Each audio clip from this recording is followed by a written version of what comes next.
Hey, I'm Alex Radical from Board Game Co. And today I'm reviewing Cult of the Deep, a game that is currently on Kickstarter. And Cult of the Deep is going to be a hidden role, Yahtzee-esque style game where you play as one of a few roles. You're either the High Priest that, well, everyone knows who you are. That's going to go face up next to your character, making you a target the whole or most of the game. Then there's going to be a bunch of Cultists. Those are going to be the standard bad guys, so to speak. They want to kill the High Priest before the High Priest kills the rest of them, so those are going to go face down to various characters around the board.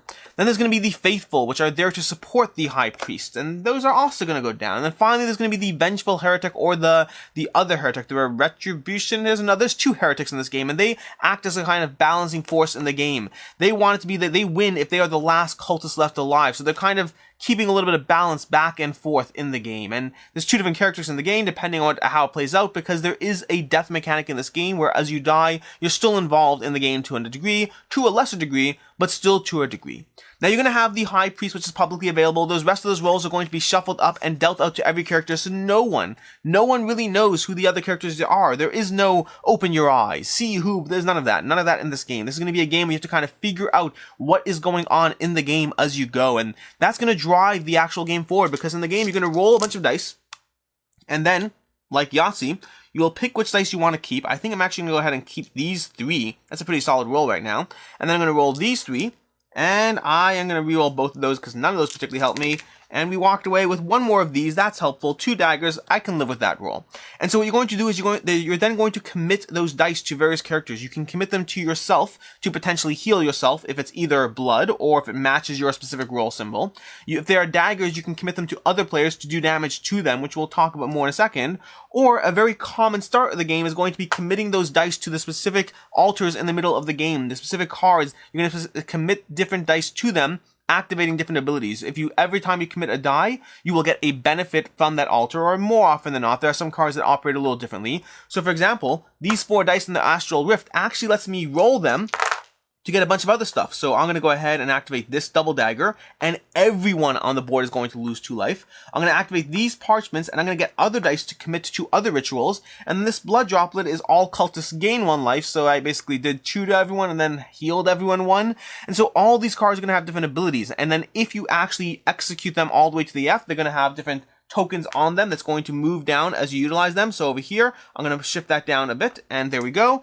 And if you are the last person to reduce an altar, then you will also potentially get a keeper ability, an ability that you can keep the card and utilize it to its effect. And so these cards are going to both level up the characters, as well as have different effects on the game state, from helping others, to hurting others, to gaining coins or different augments for yourself, these nice metal coins over here. You can get all these different abilities from the altar.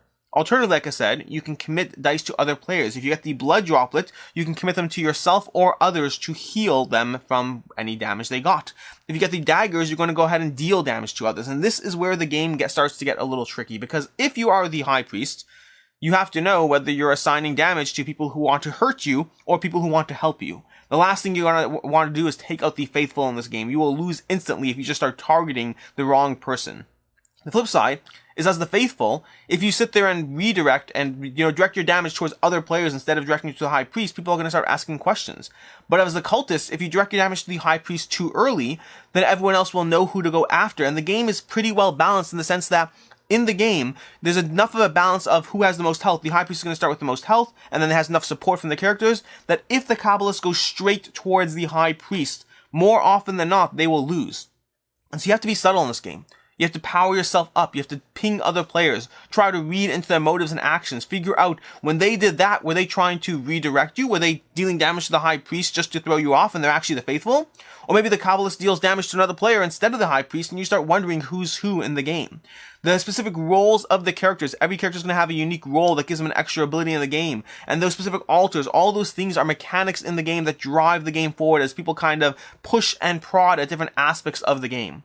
You're going to go round and around, every player taking their turn until eventually someone has won. Like I said already, the Cultists want the High Priest dead. The High Priest wants all the Cultists dead. The Faithful wins with the High Priest, and the Heretics win if they are the last person standing. So everyone's got a little bit of an interplay in terms of how they are doing things and how they are working together to figure things out. As far as what I like about this game, to begin with, it's a hidden role game. I generally like hidden role games, and I believe this is compared to Bang the Dice game a lot, although I've never played Bang the Dice game, so I can't comment on that comparison. I never liked the original Bang, but that's neither here nor there. The powers and abilities of the characters are going to be the thing that keeps me the most interested in this game. I like the fact that every character comes to the table with their own unique power. It makes things interesting. They have a different way of affecting stuff doing other players' turns, because doing the game, you're going to be taking dice, rolling dice, and then past that, it comes down to paying attention to what people are doing. That is your main involvement in other people's turns, except for the fact that you have these abilities that come from your characters where you can mess with other people. And then those altars are going to give you different things. So for instance, I can get a coin from the Ancient Chance over there. I can get these coins that will let me re-roll different dice. I can get these Siren coins that will let me reassign dice to other players. And these are all things that will give me a little bit more control or agency as the game progresses. Being able to use your Siren dice to assign dice to other players on your turn, on other people's turns, it messes things up for whoever wants something done and you want something else done. I don't know. But all these powers, these locations, they're all going to drive that game state, and they're all going to be the thing that mixes things up, that keeps the game from being the exact same game every single time. The sequence of which places come out at which point in time are going to be something that makes you reconsider, well, that's a heavy damage dealing thing, so as a Kabbalist, maybe I just want to go straight for the High Priest's throat. I like the fact that this game is Yahtzee with a hidden roll mechanism, which I've never seen before. I mentioned already, Bang the Dice game may well be that exact game, I don't know. But I like Yahtzee mechanics. I've always liked King of Tokyo. I like games that let you roll dice, like the Reckoners. Games that have a Yahtzee mechanic are fun as you try to push your way towards the set of dice that you need. You'd think rolling a whole bunch of dice 3 times in a row, you could at least get 5 damage and finally take out that last pesking Kabbalist. But more often than not, you can't, or someone else makes you reassign the die. So I like the Yahtzee mechanic in the hidden roll game. I like the dangling of the High Priest. Again, something I haven't personally seen before in hidden roll games, I'm sure it exists, but the High Priest being dangled in front of other players almost as fresh meat as the tool that keeps the game moving forward. Every hidden roll game needs an engine. It needs something that drives the game state. In One Night Ultimate Werewolf, it's going to start by being the timer, and the resistance is going to be the missions that you have to accomplish or fail as the game progresses. In this game, in Cult of the Deep, it's going to be the High Priest, a clear target that is just sitting in front of everyone for you to attack as soon as you want to, understanding that attacking it or not has consequences. How much damage you deal has consequences. Dealing a hand of 6 damage and assigning 2 to the High Priest and some to other players. Is that subterfuge because you're actually a Kabbalist and you don't want people to know? Or is that subterfuge because you're the faithful and you don't want people to know? It's hard to read into what people are doing, and you're going to need to read into not just a singular action, but multiple actions as the game goes. And then something I mentioned already is I like how the game is pretty balanced against that rush.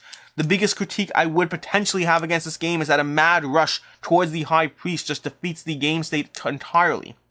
But so far, and this might vary by player count, I have not played this, I've only played this at 4 and 6 players so far, and this might vary by player count, but so far I've seen it pretty balanced in the sense that the High Priest has enough extra health depending on the Kabbalist in play that a mad rush will generally result in everyone else ganging up against those people rushing, and you'll probably just end up losing. As far as what I don't like about this game, the game does have a decent amount of downtime, especially at higher player counts. Like I said already, I've only played it at 6 and 4, so take that into account. But at higher player counts, you're rolling dice, you're doing your Yahtzee thing, and then you're taking your actions. There's enough interplay from all the other characters in your turn that it slows the game down. There's enough pausing and questioning of, well, are you interfering with my dice? Are you messing my dice? Are you reassigning my dice here? There's just enough things that you can't just rapidly rush through your turn and do your stuff. At the same time, in a 6-player game, you're gonna have to wait until things come back around to you. The game varies in terms of how long it is. It can be as short as 45 minutes. It can be as long as an hour and a half, 2 hours, depending on the player count, depending on the people, depending on how much table talk is going on. But at times, you could feel like you're not really doing a lot until it's your turn. That interplay between others' turns is present, but doesn't feel incredibly impactful. It's just there. Additionally, the game works best when you're kind of hiding what you're doing, when you're kind of hiding your hand. The game works best when you don't actually do what you want to drive the game forward. When I think of other hidden roll games, I'm always trying to do what I want the entire time. In One Night Ultimate Werewolf, I am always trying to drive forward the conversation and figure out what I need to win. In the Resistance, I am always trying to accomplish or fail the missions I need, and you just don't know. But the same thing that I do like, that dangling target of a High Priest, that while I do like it, it also forces the game to be a little slower at the beginning as people test out different moves or whatnot. So the first half of the game is a very slow pinging of different people trying to figure out what's going on, people not actively working towards their own objectives just yet because they need to set up a game state, they need to feel out their targets. There's a lot of information gathering before you make the rush towards what you need to do to win. And so that means the game will be a little slower in the beginning, although towards the end, as people start either revealing their hand entirely or just being more certain about how things play out, either way, that second half of the game is where things will rush to a mad close.